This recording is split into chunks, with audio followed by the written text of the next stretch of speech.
శంకర అయిపోయినాడు పెద్ద శంకర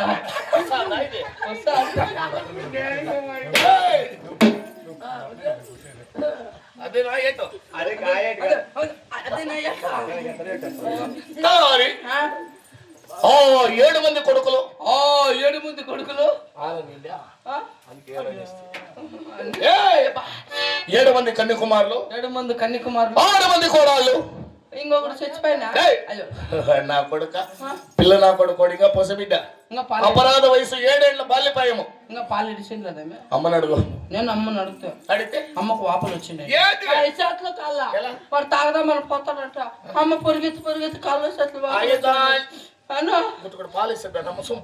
నేను అడిగితే ఏమ్మా గుట్టుకడ పాలసీ నీ సొమ్మేమని పోతుంది అని నేను అడిగితే ఆయన అప్పుడు కలపడం లేదు మీ అప్పకు జున్ను కాళ్ళంట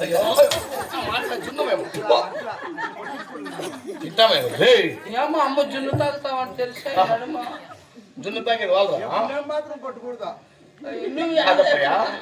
జున్ను తాగేది వాళ్ళు మనం అట్లాంటి పనులు పోతామా ఏంటికి పోతారా తలారి సరే ఇప్పుడు మాత్రముగా నేను కూడా సేద్యం చేసేటప్పుడు లోళ్ళ బతింప ఇంటికి వస్తుండే కదా ఇప్పుడు 7 మంది నా కొడుకులు 15 మంది పాలిగాపులు 300 మంది జీతగాళ్ళు 100 మంది కూలి వాళ్ళు అందరూ చచ్చిపోయారు వస్తారా ఇప్పుడు దీంట్లో ఇంతమంది వెళ్ళి సేద్యం చేసినా గానీ 7 సార్లు బతింప మన ఇంటికి రాలేదు నా సేద్యాలకు కారణం ఎవరు నీ పెద్ద కొడుకు నా కుమారుడు పెద్ద కుమారుడు గోవిందరెడ్డి వద్దకు వెళ్ళిన సేద్యములు మట్టం ఉండే కారణమేమో అడిగి సంచు